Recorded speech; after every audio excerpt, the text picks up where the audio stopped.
Bonjour et bienvenue dans cette nouvelle vidéo. Aujourd'hui, je vais vous parler de ce livre de Michel Odoul. C'est un auteur dont j'ai déjà parlé, qui travaille dans le domaine de la médecine chinoise. Et il a coécrit avec Rémi Portrait, si ma mémoire est bonne, c'est un coiffeur.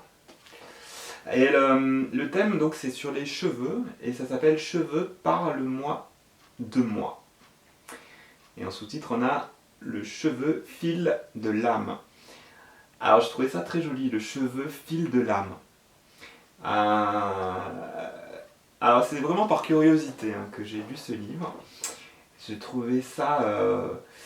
de toute manière, le corps, je trouve, parle de nous.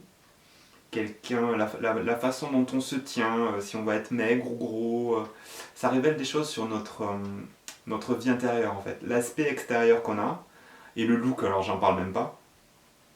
Mais voilà, les vêtements, ça fait partie du jeu.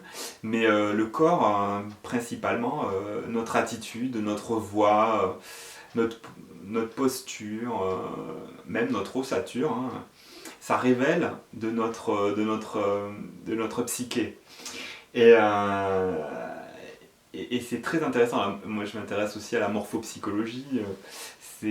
Bon, ça marche pas à tous les coups, mais souvent, ça révèle des choses sur les gens. Et le cheveu, c'est vrai, je m'étais pas posé la question. Donc voilà. Et ça traite essentiellement de ça, de qu'est-ce que le cheveu révèle de nous. Alors, en fonction de la coiffure, en fonction du style de cheveux, s'ils sont en bonne santé, s'ils sont en mauvaise santé. Et c'est une étude très poussée, honnêtement. Je pensais pas qu'on pouvait dire autant de choses sur le cheveu. C'est vrai, voilà, j'avais sous-estimé le domaine. Et en fait, c'est fascinant. Ils font l'historique à travers les époques et les âges des modes de coiffure, voilà, les styles capillaires, comment ils ont évolué avec l'époque, et derrière toute la symbolique qui se cache derrière les coupes de cheveux différentes et les styles, en fonction de la qualité de vie, du niveau social. C'est très codifié, on s'aperçoit que c'est très codifié. On ne se coiffe pas n'importe comment, dans n'importe quel quartier, ou en fonction qu'on est un homme ou une femme, ou de telle ou telle couche de la société. On n'a pas le même format d'expression capillaire. C'est fascinant, j'avais jamais remarqué ça de manière aussi flagrante. Et ça décortique tous ces codes-là. Et j'ai trouvé ça très, très amusant et très, très intéressant finalement. Ça a réussi à m'intéresser et c'était pas gagné au départ. Donc moi, ouais, j'ai bien aimé ce livre. Ouais, je l'ai lu d'une traite, je crois. Et par exemple, évidemment, les femmes vont plus être attirées par ce genre de lecture, mais ça parle aussi beaucoup des coiffures des hommes. Et notamment, c'est vrai que j'avais jamais fait le lien, mais maintenant que je le sais, ça me paraît évident, sur la longueur du cheveu. Et apparemment, plus le cheveu va être court, et plus ça va signifier la soumission.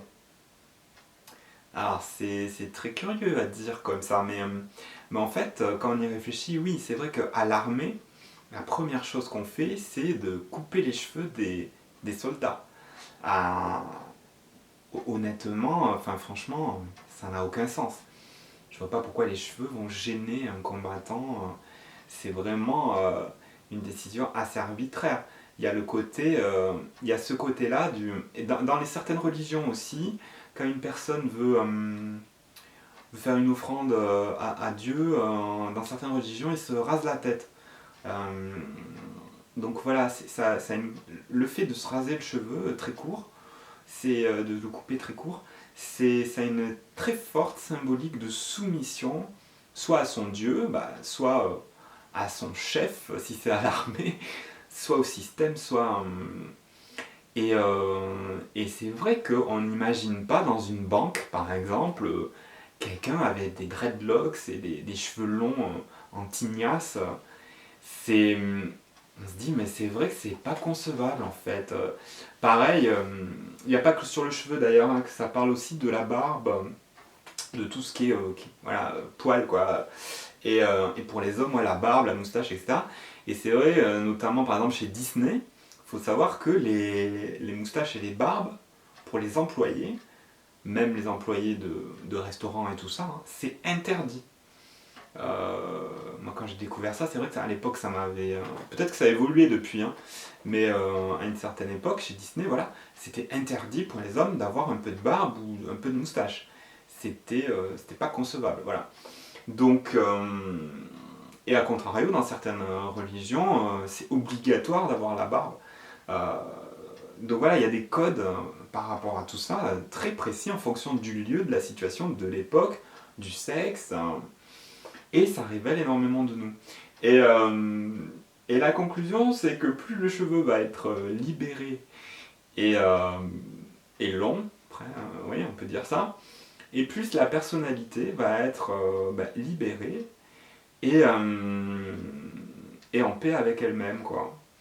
Donc je trouve ce message assez poétique et très intéressant. Donc voilà, pour les femmes pareil, hein, en fonction de s'il y a une frange, si c'est bouclé, tout ça. C'est vrai, je me suis pas trop attardé sur ces sujets-là. Je me suis centré sur ce qui moi m'intéressait, hein. Mais voilà, mais c'est aussi très bien détaillé, en fonction des époques aussi, des styles et de l'image que la femme inconsciemment souhaite renvoyer.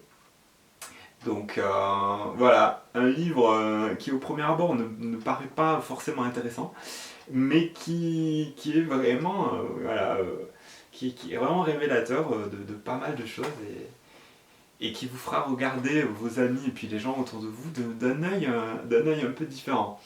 Donc voilà. Donc de Michel Odoul et de Rémi Portrait, cheveux, parle-moi de moi. Le cheveu, fil de l'âme. Voilà, et sur ce, je vous donne rendez-vous pour une prochaine vidéo.